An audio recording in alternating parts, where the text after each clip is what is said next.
make more good in the all-new Sportage X-Pro. Kia, movement that inspires.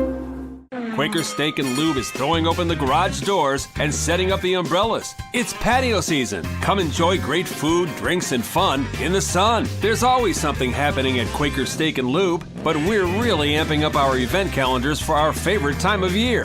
Visit thelube.com to find out what's happening at your local lube this season. Lunch, happy hour, dinner, or late night, indoors or outside, at Quaker Steak and Lube, you'll always find big flavors, friendly faces, and lots of fun. New Trail Brewing Company proudly crafts their beers right here in central Pennsylvania. Brewed with only the best possible ingredients, New Trail produces a variety of year-round brands as well as weekly experimental recipes. New Trail Broken Heels is Pennsylvania's favorite local hazy IPA. This beer is smooth and full-bodied. Hand-selected Citra hops lead to notes of bright clementine and juicy ruby red grapefruit. Broken Heels is perfect for a pregame tailgate all the way through the victory celebration.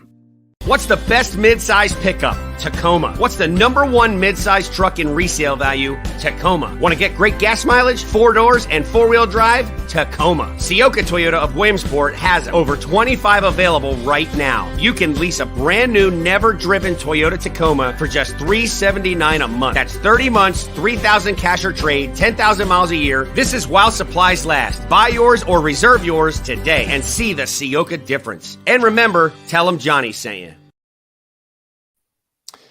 Hey there. What's going on? Hi, Ironhead. How are you? I am fantastic. How could you not be on a beautiful day like this? Yes, it's so beautiful outside here in Happy Valley. I Yeah, hope they don't it have any is. recruits on campus this weekend. It's finals week. So one of probably those not. days. I was actually up in New York City last night for an event. Got back early this morning. And beat the weather, I think maybe by an hour or two. Wow. Because woke up and saw it had started, although it was kind of weird. At least at our place, it was just like a little bit of ice, and it wasn't really like you could walk in it without it being a real problem at our place at whatever it was, 7:30. But such as winter in the Northeast, I suppose. Yeah, it is a hot mess here in State College right now, for sure. A cold mess, I suppose. Yeah, lots to get into. Just one of the things that I'm really curious about. I know Goon has been talking about the NIL stuff and how he thinks it could and will create problems in the locker room. And I know that there's an article out. There's actually been a couple in the last week or so about some of the problems that it is causing on some teams with some programs across the country. And again, it's one of those things that I think is just unavoidable, right? Like, I mean, you're going to have jealousy, but it's just the same thing as in the workplace. I mean, in some ways, Booch, I think it's good preparation for life, right? Like we all have people that we look at that are making a fortune. It's like, sure, how is that guy? Why is that guy who doesn't know what he's doing? I mean, we all have that. If you read any major newspaper or turn on any television cable news outlet, you will see somebody who should probably be working, or read somebody who should probably be working for like $8 an hour, who is instead making like 7 figures. Yeah. And there's always the reverse of that, right? Like, people that it's like, oh my gosh, that guy is brilliant on top of it. And how is it not working out for them? So now, on the other hand, if you could, accidentally miss a block and have a rampaging 275-pound man hit a CNN or Fox News anchor and plant them into the turf, you would absolutely do it. So that's the complication if you're talking about jealousy inside a locker room. Yeah, and then I mean, at the end of the day, you hope, and maybe naive thinking, but you hope that the majority of kids see the benefit of being part of a team, and that there's going to be inequities, and there always are. I mean, take the NIL stuff out, right? There's always complaints on just about every team, even the best run and closest knit teams. There's if you get truth serum in the guys, it's like, I don't think that guy should be starting over that guy, or I mean, there's always little, whether it's accurate or just a perception that, belief is that politics or coaches' favorites or right on down the line. And again, that's human nature. And the NIL stuff, no question, adds another layer to it. I am curious to see as we continue to move down the road, though, how this kind of evolves in terms of what the colleges are going to require. Again, the lawyers are going to make out like bandits here, because I think the national letters of intent, the NLIs, not to be confused with the NILs, Right. Those are going to become like novels with all of the things. Listen, in order to fulfill your requirements to receive the athletic scholarship, these are the businesses that you can do business with. These are the requirements for the time you must be at practice and with the team. I mean, right on down the line. And it's going to take, I think it's going to take some of the fun out of it, right? For the kids and the parents and the whole bit. And, it's the same thing with the NIL stuff. Like the businesses are going to start, you will get this, whatever it is, $10,000, $20,000, more or less, so long as you fulfill the requirements of being on this team. And, maybe there's going to be a starting for the newcomers. You've got to be starting by year 2 or year 3. Or that's one of the few things that, as far as I can tell, is legitimately illegal across the board right now. Those type of, like, anything tied to playing time or reps or starting position or any of that. And I think you're going to see probably that doesn't really benefit anyone. No. Other than That's that, arguably the sponsor. But right now, the players, I think, and the sentiment around the players is in the driver's seat in terms of driving the rules. But the NCAA, to the extent that they're still relevant, which is to say practically not at all, but the coaches in the schools as well, nobody wants a roster with 118 to 22-year-old kids, college kids on it, having like some corporation or the local car dealership having a financial stake in who makes the two deep, right? So I don't think that's going to change. I hope correct. Not. Yeah, I hadn't thought about it. Yeah, I hadn't thought that through. But yeah, you're right. You can't. I mean, but like we talked about on Tuesday, I mean, a perfect example is what's happening to Utah's roster right now, and whether or not there is some way to put within the confines of pay for play, whether or not you can put some kind of a requirement that if you're healthy and eligible, then you will participate, or you're going to forfeit at least some of the money. Yeah, and you're going to run into some issues there, I think, though, too. And again, the lawyers are going to win, but it's like, well, the team doctor says I'm healthy, but my personal doctor says he recommends. Absolutely.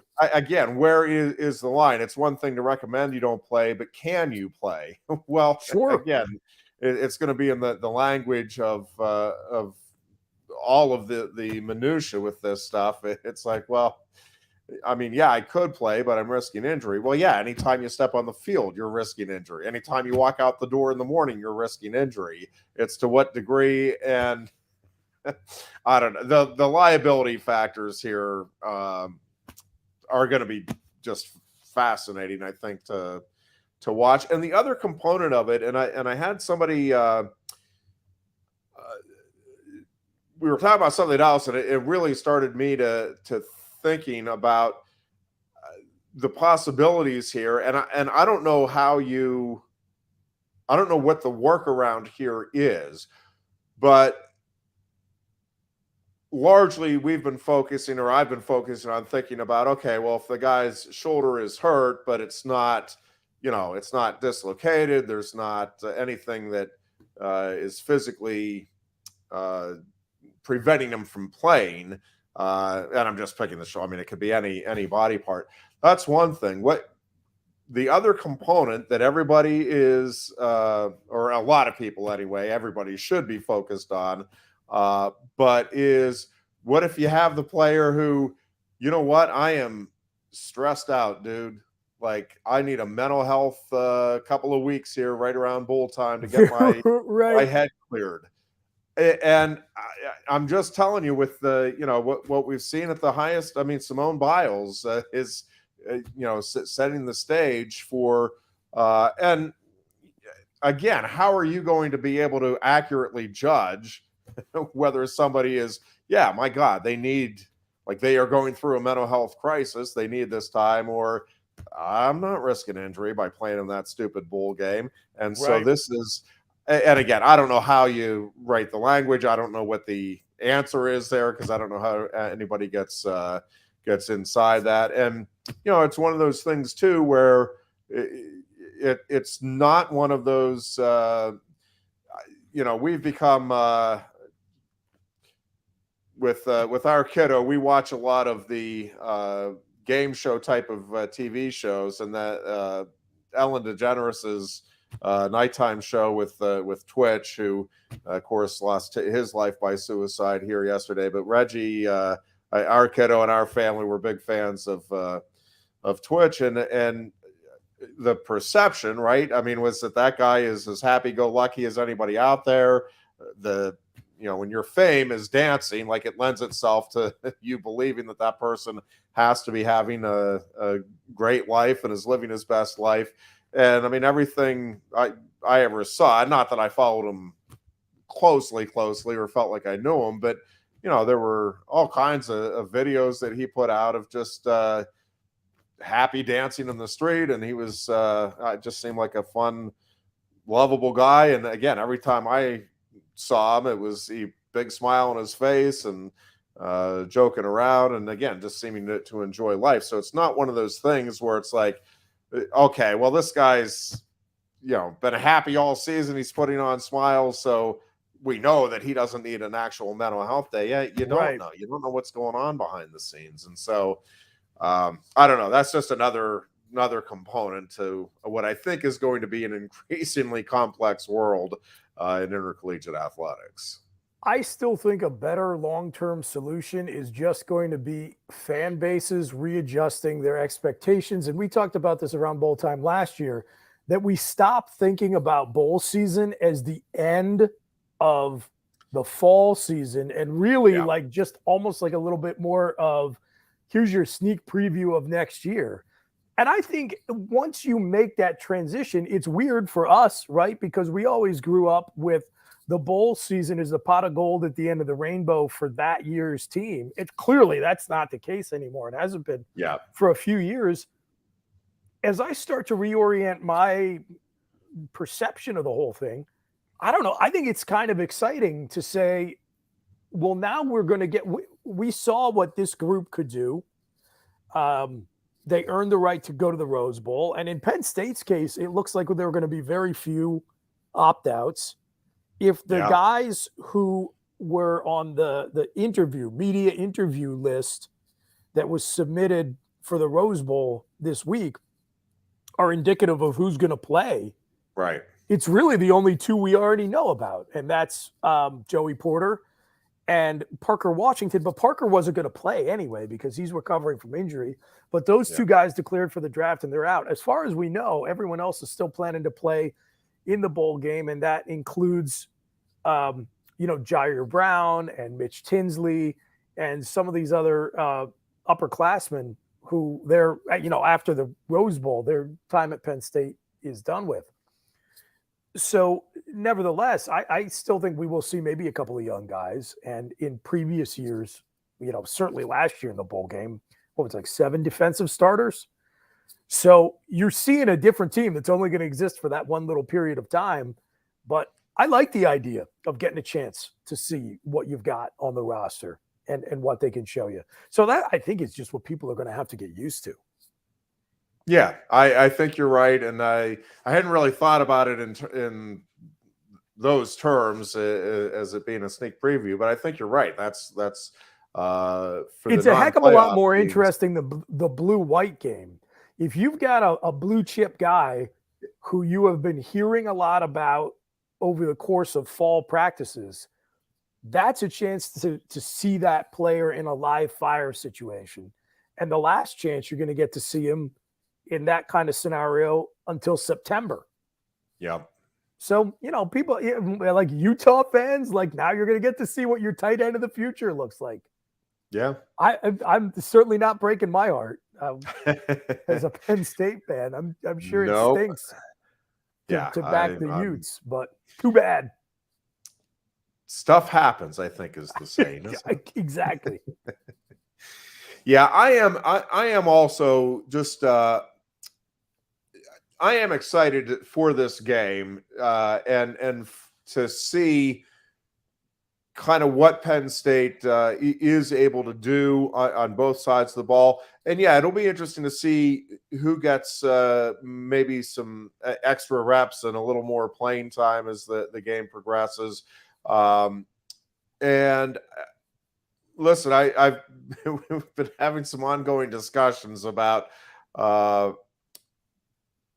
expectations and how quickly they can change. And we talked about it, but I do think that the expectation, and we can argue right, wrong, indifferent, but I think the expectation next year is that this should be a playoff team. I mean, I just think that you've got to break through at some point. And when you look at all of the talent and the experience that this roster was able to gain this year, at the very least, Penn State needs to be in the mix. I mean, it needs to be really to feel good about next season now. And we talked before this season that I thought, even 8-4 could have you feeling good depending on how you got to that 8-4 and what the look was down the stretch. But, I think 10-2 and, with the exception of the Michigan game, I think you feel good about the way the team played, throughout the season. And I think certainly it played its best football in the final third of the season. And if you can get that win over Utah, again, I think it will be disappointing if you take a step backward or hold steady, and holding steady would be 10-2 again next year. And again, I get that I'm not saying that it's an abject failure if you go 10-2 in this conference against the schedule they'll face next year, but it will be a disappointment. I mean, there's just no way you can have this season, and with the returning talent that you have and the expectations for what those guys are going to be able to do as they continue to develop in their careers. Again, 11-1, 12-0 is going to be the hope, but I think also the expectation. And I think that's both within and from outside the locker room right now in Nittany Nation. And, that's where you want to be if you're a big-time program. And I think, really over these next 2 years, we're going to find out if Penn State can take that final step, or I shouldn't say the final step because I don't think it's national championship or bust, but the next step and get, I think one of the next 2 years at least, this team has to get to the playoffs for the fan base to be comfortable with the overall progress of the program. You can't, even if it's falling just short and you have 2 11-1 seasons in both years, Michigan 1 year and Ohio State another year, win close games and they go to the playoffs. It's again, you have set the expectation, and James Franklin's credit, but perhaps to his now disliking. I mean, he's the one that set the expectations. We want to be elite. We are going to work our tails off. We're going to dominate the state in recruiting. I mean, he has talked a big game, and he has come very close, truthfully, to backing it all up. I mean, he really has. But now you have to get again, I don't know that for me at least, that it has to be you win a national title in one of these next 2 years, but you've got to at least be in the playoffs to me in one of the next 2 years. Or I think this thing starts to feel like it's not Well, it's not that it feels. It will be that the promises made have not been kept. I mean, it's Right. Franklin is the one that again set the expectation here Yeah. for the program, and a couple of rough years, and I think he took a heavy dose of criticism. I think he is should rightfully be getting a lot of credit for this season, but you've got to get over the hump, and obviously, the thing that is going to change, and it will change the perception. And we've talked about this is with the playoffs expanding in a couple of years, that obviously, I mean, if you're not getting in a couple of years with all of these guys that were the heralded freshmen this year as juniors, and you're not getting in that expanded field, I mean, that will be that will be seen as a failure, not just a disappointment. Sure. And that's an excellent point, because we're not talking about the far future. We're talking about before Drew Aller and these two stud young tailbacks leave campus, because that 12-team playoff is a year away. Yeah. So 11-1, to your point. Now, look, if we go 11-1 over the next 2 years, I will feel the same sort of disappointment I did in 2017 when we went 11-2, but I'm not going to be, I'm not going to be angry. I'm not going to be calling for the guy's job for God's sakes. But 11-1 next year very conceivably misses the playoffs because of the way the division is structured, right? Yeah. 11-1 in 2024 is an entirely different ballgame. Yes. Yeah, because, well, presumably the conference structure is going to be different, right? I mean, the expectation, at least right now, is probably no more divisions. Yeah, the top two teams that'll go, and 11-1 presumably would get you in as being one of the top two teams. I guess it would be conceivable that you could have two 12-0 teams, but that seems pretty unlikely. So. Presuming that, but I think even 11-1, if it was got you third in the conference, if you had two undefeated teams in the Big Ten, I think you're still a virtual lock. Again, you could probably construct a scenario where that wouldn't get you into the playoffs, but I don't think it's a realistic scenario with the landscape of college football. So, yeah, I think 11-1 gets you in. And I think there's a pretty good chance in the Big Ten, 10-2 gets you into the expanded playoff field in 2 years. So, and again, that is, it will be interesting to see how drastically that does change the perception of, not just for Penn State, but I do think Penn State is kind of is going to be the textbook or the best case example of a program. I think Penn State has the most theoretical misses since the 4-team playoff started, that if the 12-team structure was in place, Penn State has the most times that they would have gone, when obviously they did not, because they haven't gotten there at all, of any team in the country. So yeah, you're not just saying that because you're a Penn State guy. Like, right. Numerically, Penn State actually was the program that theoretically stands to benefit the most. Yeah, there's no doubt. And I think again, you're looking at it, and I think that's going to remain the case here when 2024 rolls around. It sure looks that way. Yeah, which is awesome, which is exciting. It is. I think. I mean, I've wanted an expanded playoff for a long time. I've always thought 16, and I had a lot of people, my friends, say that's way too many. But the thing that I liked about 16, and I still like, and I'm fine with what they're doing, but what I always advocated for, and I'm not as passionate about it now as I once was, but I still would stand behind it, is that I think if you are in the same division, i.e. whatever, FBS Division I, big time, quote unquote, big time college football. But if you are in that, you should, at the start of the season, believe that you have a realistic path to a national championship in terms of, hey, if we go out and take care of business on our schedule. And obviously, if you're in the Sun Belt Conference, and I get that I'm not sitting here telling you that the Mid-American Conference or the Sun Belt is, we're on equal footing here with the Big Ten or the SEC.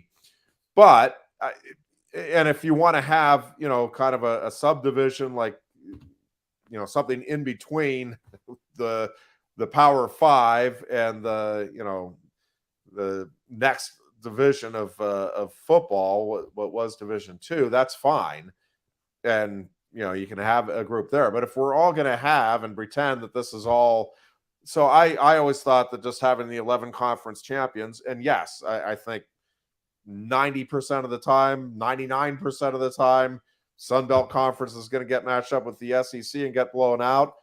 But you're going to have that once in a lifetime miracle where it just all comes together that day, and it's going to be the story that everybody would talk about for, again, decades. That the upset of all time in college football in a playoff, such as a 16 seed beating a 1 in March Madness. So I just Ironhead, and that still gets just you found 5 out additional teams. I just found out yesterday this amazing bit of trivia that the grandson of John Tyler, who is the 10th president of the United States and was born in 1790, is still alive. That man has a living grandson. So when you say it would be a once in a lifetime scenario for the Sun Belt champion to beat the SEC champion, it would have to be that guy's lifetime. There you go. Nevertheless, the chance is not zero. It's not Blutarski. So you're saying there's a chance? Absolutely. No, but I just think, I think you deserve, and again, this is just me. I realize I'm in the very small minority here in talking with others, but I just think, again, if you're going to have all of these teams, supposedly, because to me, again, it would be like taking, the NFL, and I get that it would be different divisions, different seasons. It's like, well, yeah, but this division this year isn't worthy of going to the playoffs, so we're just going to go with the other ones. And in the NFL or Major League, any professional sport, it's like you have a path there, and every year, right, there's a team that, like, we do this every year as in the media. It's like, well, yeah, this team from this division, if they were in the American League East, they would have been 5th place and they wouldn't be in the playoff hunt. But because we have the divisions set up the way they are, everybody understands going in that, yeah, that's just the way it is, and it's going to be. Again, that's just I still think 16 would be the ideal number, because that gets you the 11 conference champions, and then I still think, and no matter where you draw the line, I understand that there will be debates, and that's fine. That's sure. Again, you could have a 32 team college football playoffs, and we're going to argue about 33 and 34 and whether they should have been left out, and I understand that. But I think at 16, again, you get every conference champion in there, and then that gives you 5 at-large bids. And I think most seasons we feel pretty comfortable that somewhere in the top 6 in the overall rankings is your truly best team with the way they're playing at the end of the season. So that's what I would advocate. That being said, I'm perfectly content with the plans for 2024, and I think it is a huge step in the right direction. And truthfully, the way they're setting it up, I think, is going to be more enjoyable for fans. I understand in my proposal, again, a good chunk of the time, those 116 and 4 down to 413 matchups are going to be virtually unwatchable games, again, almost every year. So I get it, and I think this is a much more consumer-friendly approach that they're taking with the 12-team playoff. But I think it is going to be a win-win for college football, because I do think more fan bases and more programs are going to perceive their seasons as successes. I think obviously among those teams, I think and hope, but I pretty strongly believe that you're not going to have a lot of opt-outs among the 12 teams that are in the playoffs. So you're going to have fewer of the marquee names not participating in the postseason, and so on and so forth. So I think that's all good. And UCLA is coming to the Big Ten after all, Booch. They've allowed it. Shocker. Shocker that they didn't want to stay in the Pac-12, where it looked like they were possibly on their way to economic ruin as an athletic department. So instead of athletic ruin, the Bruins are heading to the Big Ten. Yeah, not shocking at all. The only thing that surprised me was how many serious people I saw, at least pretending that they believed there was any chance in hell that wasn't going to happen. One of the things that I have found, Ironhead, to be somewhat perplexing these last few days has been the conversation around the Pac-12's new media deal and what potential impact Deion Sanders taking the Colorado head coaching job could have on that. These deals are done for like 6 to 10 years. I highly doubt that there are going to be television networks that are going to predicate what they're willing to pay the Pac-12 for a decade based on the fact that Deion Sanders is at Colorado now. Now, I'm not saying he might not get out there and decide that Boulder is a wonderful place and he wants to hang out there for a long period of time. But I think the conventional wisdom is absolutely that he's climbing the ladder. He established his bona fides at Jackson State. He got a Power 5 job, but like a lower end Power 5 job for sure at Colorado. And he has his eyes on a blue chip program, whether it's to go back to his alma mater at Florida State or a program of comparable prestige. I don't think there were a lot of people who really believe Deion Sanders is in it for the long haul at Colorado. You know what I'm saying? So I don't know that that's going to impact their media rights deal potentially at all, unless it's very short term, unless it's like a 3 to 4 year deal. Yeah, and I know Colorado has been a mess, and that's putting it kindly and mildly. Yeah, very charitably. Yes. And there's a lot of people that are saying that Deion Sanders shouldn't be taking this job because of what a mess it is. But the counter argument to me about that is exactly what you're pointing out here, and TV contract aside. But listen, there is not a lot of pressure or expectation. Now, Deion Sanders is going to bring some expectation. I understand that. But listen, USC and UCLA are out of there in the Pac-12. Utah has won and hats off. I mean, I'm not saying Utah is not a good program, but until Urban Meyer got to Utah, I mean, this is not a program that has a long storied history in the annals of college football.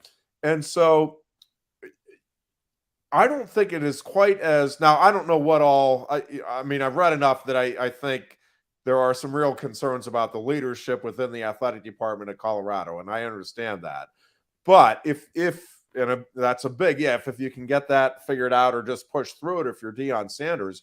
Again, I don't think the Pac-12 feels kind of like where the ACC was when Clemson went on its run, right? Like, I don't think it's going to take some gigantic Herculean feat for Deion Sanders to, within a few years, get Colorado to be the standard bearer in the Pac-12. And I don't think it's that inconceivable, again, because Colorado, if it can get the leadership figured out within the athletic department, and that, again, I understand that is a big if, but if you can, I mean, that is a program that does have some good history.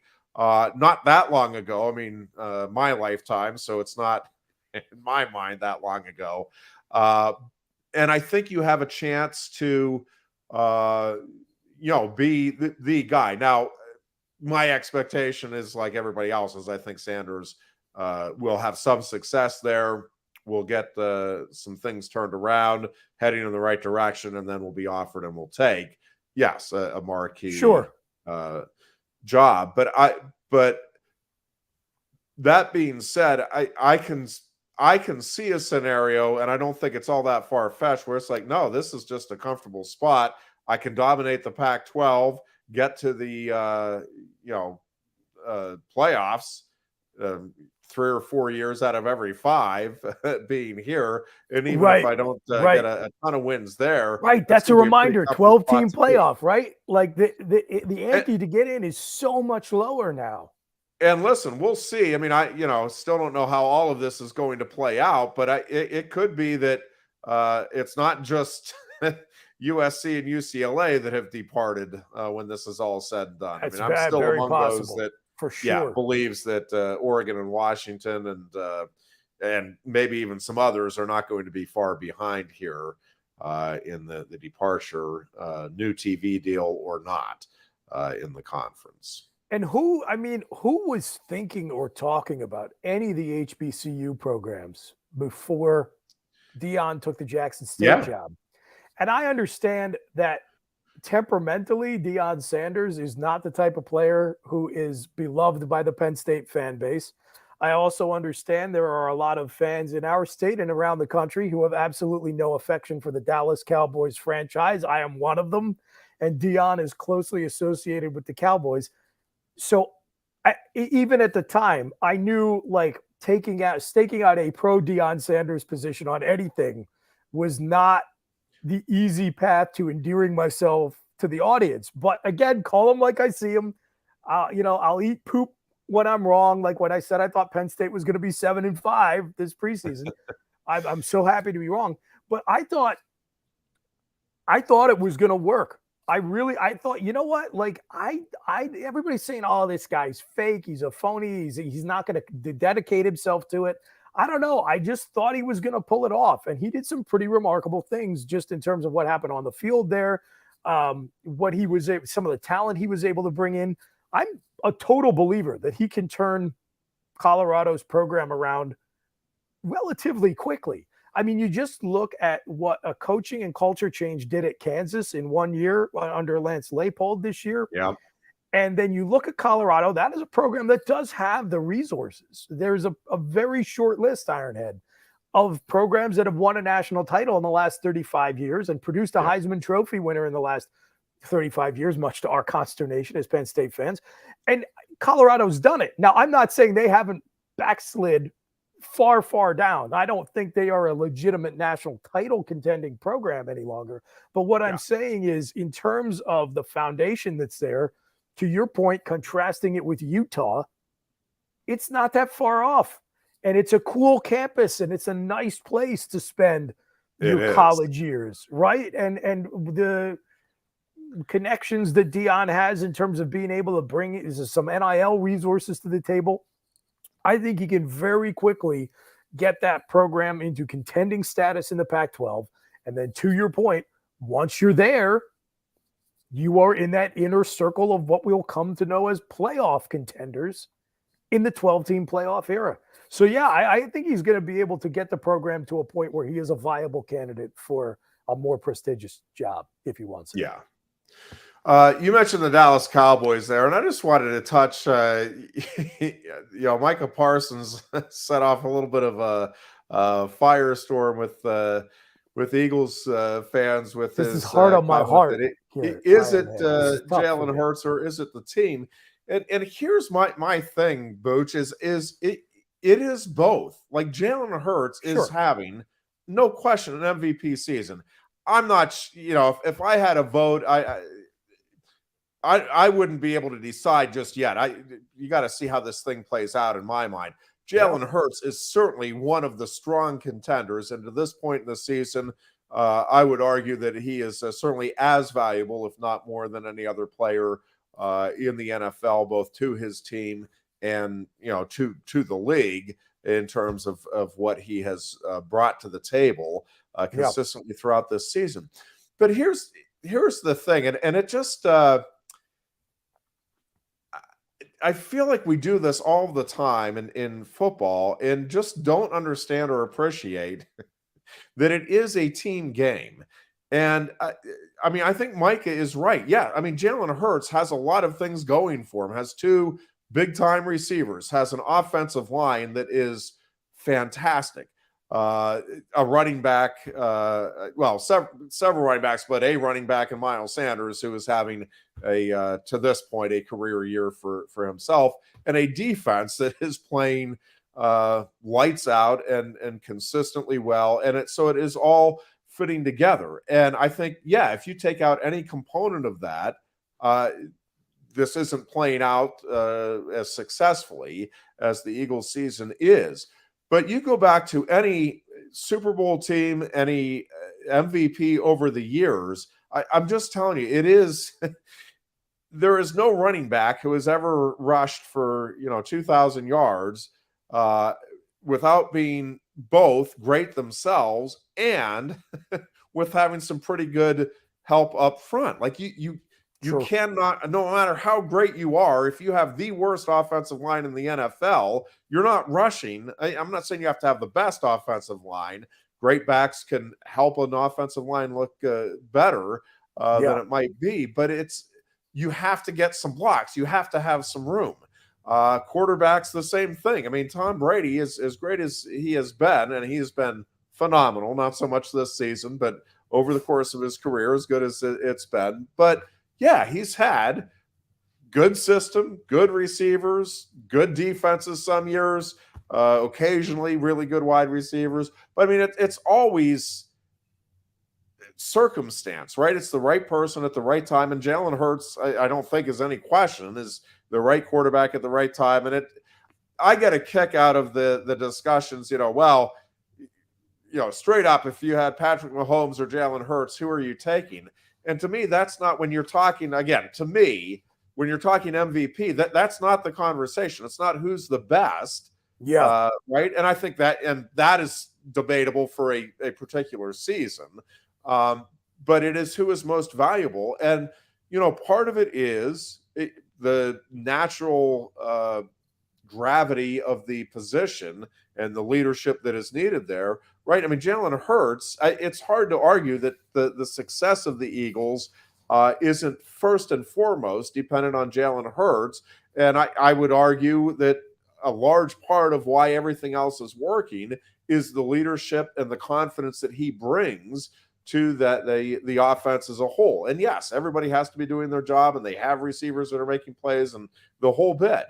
But again, you go back over the years, you name me the great player who just had nothing but crap around him, who was doing fantastic things. I mean, Barry Sanders is probably as close as it got. But again, he had guys that were blocking for him. Right. I mean, it wasn't just Barry Sanders. It felt like it sometimes, running around by himself out there making it happen. But, a lot of the perceived success of an individual's career is, yes, are you on the right team with the right coach at the right time? And who knows how many quarterbacks have been out there that had every bit the talent that Jalen Hurts or even Tom Brady or some of these guys had, but they didn't have the right coaching staff, the right system around them. The timing wasn't right. I mean, it all has to fall together, and it falls together for different people at different times, and it absolutely shapes and changes our perception of the individuals. But again, with Micah Parsons' comments, I don't think it's a slight against Jalen Hurts. I think, yes, it is the team. That is a big part of it, but a big part of the team and the reason it is performing the way it is, I would argue, is Jalen Hurts' performance and the confidence that infuses throughout the not just the offense, but the defense. I mean, I think that whole team feeds off of the direction of the quarterback, as most teams do. And, I think it's why the Eagles are successful, but also perceived as being a workmanlike team. It's because Jalen Hurts is a workmanlike quarterback who, again, exudes confidence and comfort in what he is doing within that system this year. Yeah. I mean, there's no question, and I gotta hate when Penn State guys go to the Cowboys. It's a real conflict for me. Uh, I have a friend who always used to tease me about it because it's like, why do you care? Why do you, when these guys, when they're professionals, and then they retire, then I treat them like Penn Staters again. I'm like, no, I can't do it. You're a Penn Stater for life. Mike is a Nittany Lion, always will be. I respect the gamesmanship, and everything you just said is right. There's no question about it. And what does a great quarterback do? I mean, he's a leader on and off the field, puts pressure on opposing defenses, executes the offense that he's coached in, and makes clutch plays. And Jalen's been doing that consistently all season long. He has checked all 4 of those boxes. He is doing things statistically that literally no other player in the history of the NFL has done. Now, a qualifier I always put on all of this stuff is that the rules have changed so much in recent years to slant in favor of the offense that practically all of these, it has never been done in the NFL before. Performances have come in like the last decade. But, you know, if you just look at so far the entire body of work, he is having one of the best seasons in the league. And it's almost like at this point, we need to rename the award and just get rid of the whole idea of most valuable player, because what we're really awarding is the NFL Player of the Year. Who is the player who defined the season in which the award is given? Because most valuable at this point, the way the NFL is set up now, can never go to any position other than quarterback, right? It's just pretty much like the best quarterback award. And it's still often going to go to a quarterback. But, it is practically impossible to argue that like a left tackle or even like a wide receiver, a pass rushing defensive end, or a running back is more important to his team than the best quarterback in the league that year. And so I guess I agree with your point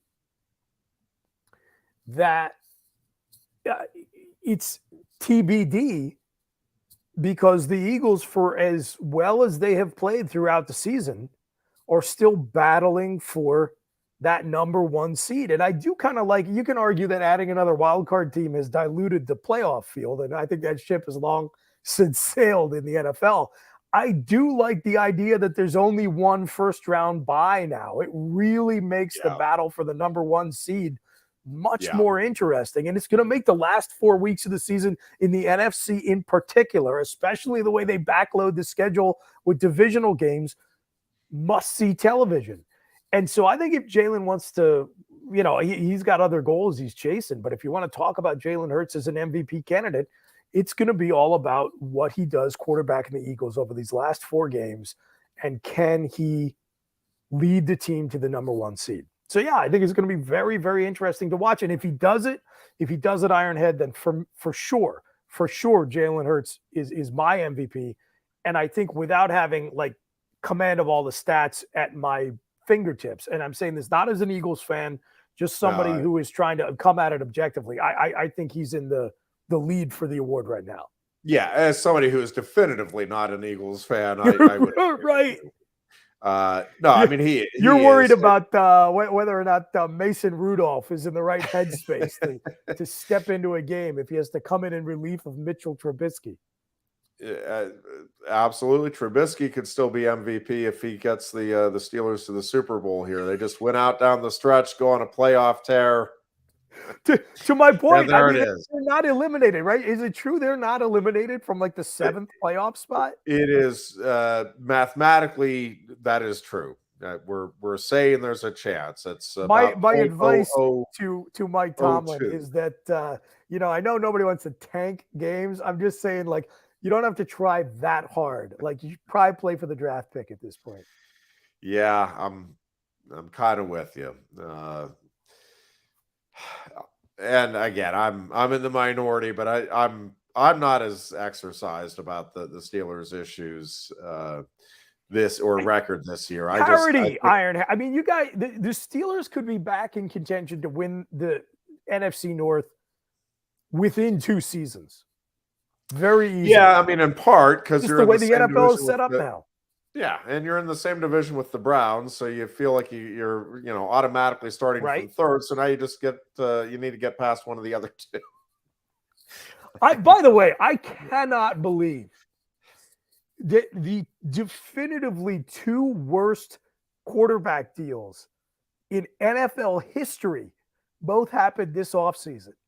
But there Yeah. can't be two. There cannot be a quarterback deal ever in the history of the league that's worse than the trades Cleveland made for Deshaun Watson and Denver made for Russell Wilson.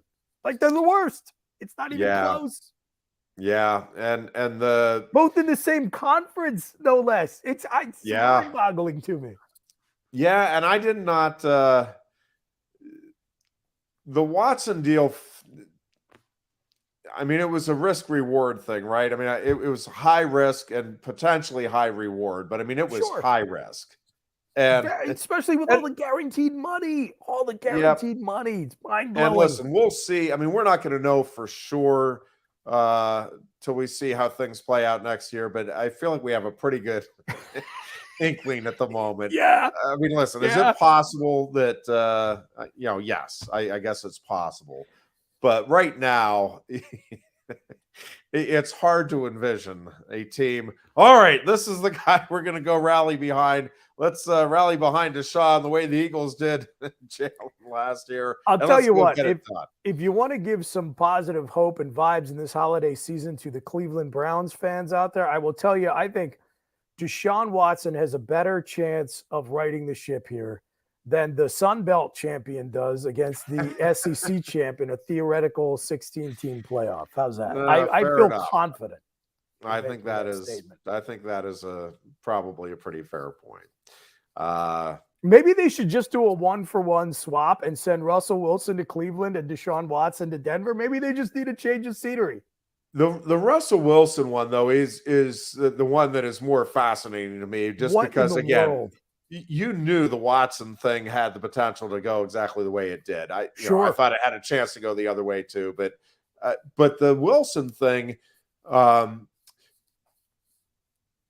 I did not think was a very high risk, and I thought the potential there for a great reward. And it, I thought Denver was going to win that division. I thought they were going to be able to be within a game of KC, and that, like, without Tyreek Hill, that maybe there'd be just a game or two drop off from the Chiefs. And I thought, given the schedule and the competition, I thought, man, Denver is going to sneak up there, and with competent quarterbacking, they could win like 12, 13 games and be right there at the end of the year for the division title.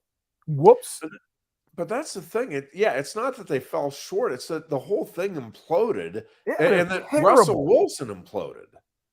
He's like one of the he might be the worst starting quarterback in the league right now. Right now, I mean, you'd be hard pressed. Well, stay tuned in Pittsburgh for down the stretch. But when healthy, of the starting quarterbacks, when healthy, right? Yes. Sure. Yeah. I mean, you'd be hard pressed to convince me there's anybody playing worse or that has lost the locker room the way Russell Wilson has. I mean, it's just been to me just absolutely bizarre how quickly and how far his brand and image has fallen in one horrendous season. It is amazing. Like, Tom Brady's having a tough year, but you still know, first of all, he's playing past what any human being has ever done at quarterback. It's like, well, yeah, okay. So, but it's not imploding. It's not like the Buccaneers players are like, oh my God, I can't believe we have to go out there with Tom Brady. I mean, the Broncos players, you can see it. It's like, oh God, this guy's still our quarterback. We got to put up with this guy. I mean, it is absolutely bizarre to me how quickly and how far that thing has fallen apart here. Meanwhile, the ageless one, Pete Carroll, is just plugging away with Geno Smith as his starter. Yeah. And I mean, listen, I know there are some people who want to claim like they knew Geno Smith had it all along. That guy looked like an absolute train wreck with the Jets. Now, again, I mean, albeit with the Jets, a huge qualifier, but there was nothing that you saw from Geno Smith as a starter when he had the opportunity that made you say, if that guy gets another opportunity, he's going to put it all together. Right? But I mean, come on. yeah, but again, that was my point earlier. Is that there are so many things that come that have to come together for you, an individual in a sport like football, to have success, whether it be a quarterback or any other player or a coach. I mean, Nick Don't Saban, play for the when he Jets was is at a good Michigan start. State. Yeah, Nick Saban, when he was at Michigan State, I defy you to find somebody that was saying at the time, this guy is going to go down as the greatest coach in college football history. It didn't Were exist. you a little Bill Belichick- surprised when LSU offered him their head coaching job? Yeah, I was too. Yeah, Belichick, when he was with the Cleveland Browns, do you think anybody during that tenure was saying this guy? Now, there were a lot of people in fairness. I mean, there were a lot of people saying, listen, this dude is a coach. Like right. So, I mean, I'm not saying he caught but there was nobody sitting here saying, oh yeah, Vince Lombardi, forget it. Chuck Noll, not a chance. That guy is going to walk into Canton when he's eligible. Yes, the standard bearer for NFL coaches. And I mean, it's just, again, it's circumstances, timing, things playing out, and you just wonder how many guys like Geno Smith are out there that never got the chance to get that fresh start, and vice versa. Russell Wilson, who, and I'm not saying he was propped up by the Seahawks, and that it's just he's fallen off a cliff. I mean, it's not that he just has regressed and age is catching up with him. I mean, it is that. I mean, he's an absolute train wreck, and to go from one season to the next with the perception of being one of the, upper, I don't know where exactly you would have put him in the upper tier, but he was in the upper tier. I mean, there was nobody that didn't have him in the upper tier of NFL quarterbacks to now the guy that you just would not want on any roster as a starter. And I don't know that there's a lot of teams right now that would want Russell Wilson as their backup, because it just feels like all of a sudden there is a ton of baggage there that I don't know that you want to bring into the locker room. It's also maybe a little cautionary tale about trying to outsmart the rest of the league with your coaching hire. Sorry, all the robots in my house just started talking at the exact same time. So, you look at a situation like Philadelphia or Miami, where the Nick Sirianni and Mike McDaniel hires were Sirianni probably even a little more than McDaniel, but they were both out of left field. Like, people were not thinking about either one of those guys, Sirianni in particular, as an obvious and slam dunk head coaching hire, and both seem to have worked out really well so far.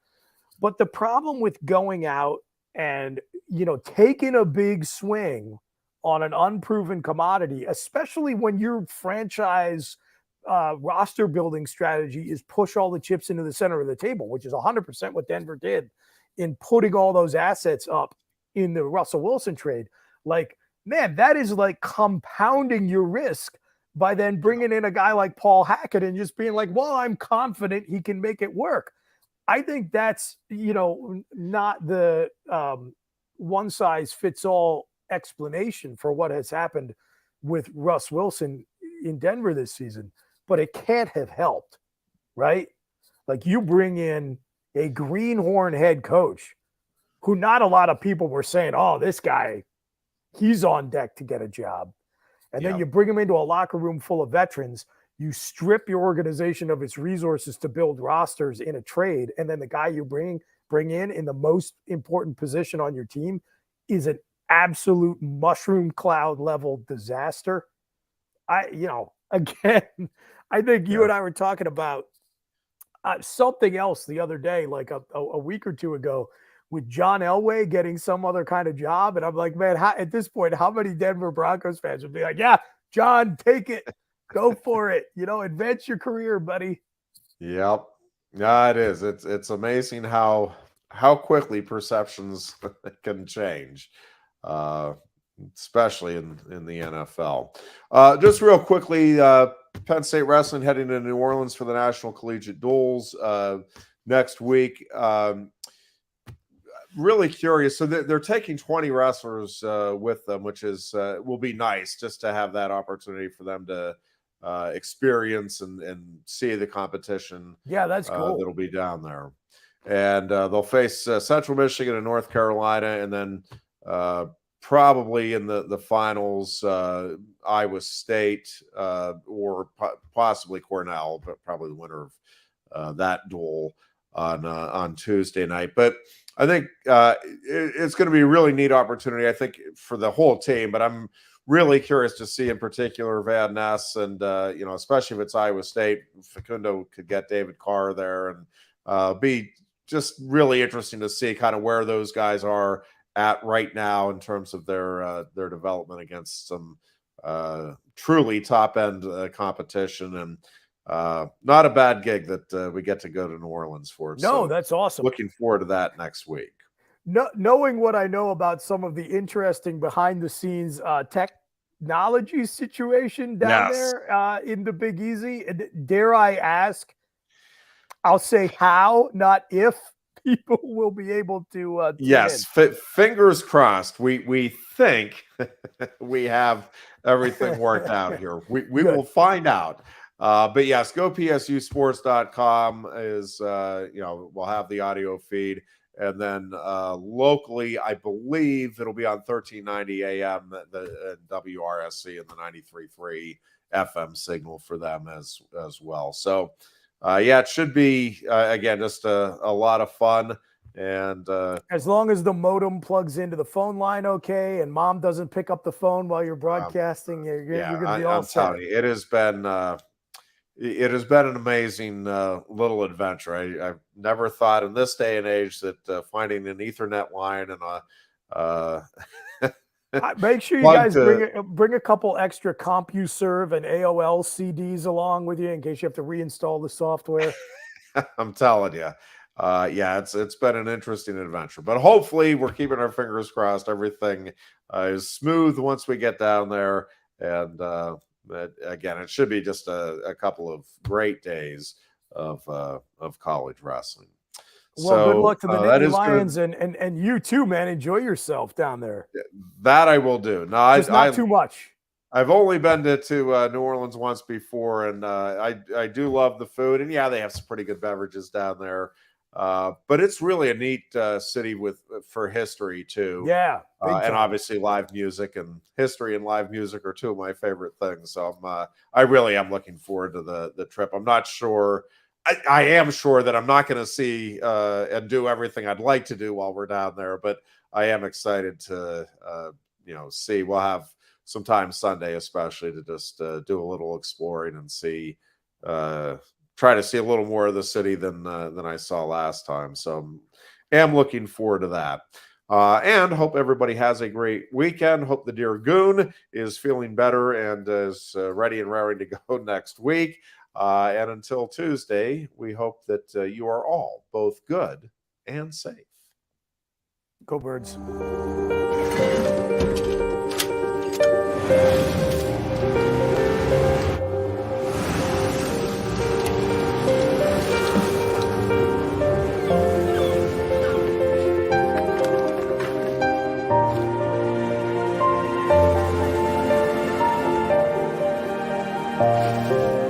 Make more good in the all-new Sportage X-Pro.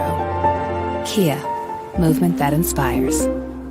Quaker Steak and Lube is throwing open the garage doors and setting up the umbrellas. It's patio season. Come enjoy great food, drinks, and fun in the sun. There's always something happening at Quaker Steak and Lube, but we're really amping up our event calendars for our favorite time of year. Visit thelube.com to find out what's happening at your local lube this season. Lunch, happy hour, dinner, or late night, indoors or outside, at Quaker Steak and Lube, you'll always find big flavors, friendly faces, and lots of fun. New Trail Brewing Company proudly crafts their beers right here in central Pennsylvania. Brewed with only the best possible ingredients, New Trail produces a variety of year-round brands as well as weekly experimental recipes. New Trail Broken Heels is Pennsylvania's favorite local hazy IPA. This beer is smooth and full-bodied. Hand-selected Citra hops lead to notes of bright clementine and juicy ruby red grapefruit. Broken Heels is perfect for a pregame tailgate all the way through the victory celebration. What's the best mid-size pickup? Tacoma. What's the #1 mid-size truck in resale value? Tacoma. Want to get great gas mileage, 4 doors, and 4-wheel drive? Tacoma. Sioka Toyota of Williamsport has over 25 available right now. You can lease a brand new, never-driven Toyota Tacoma for just $379 a month. That's 30 months, 3,000 cash or trade, 10,000 miles a year. This is while supplies last. Buy yours or reserve yours today and see the Sioka difference. And remember, tell them John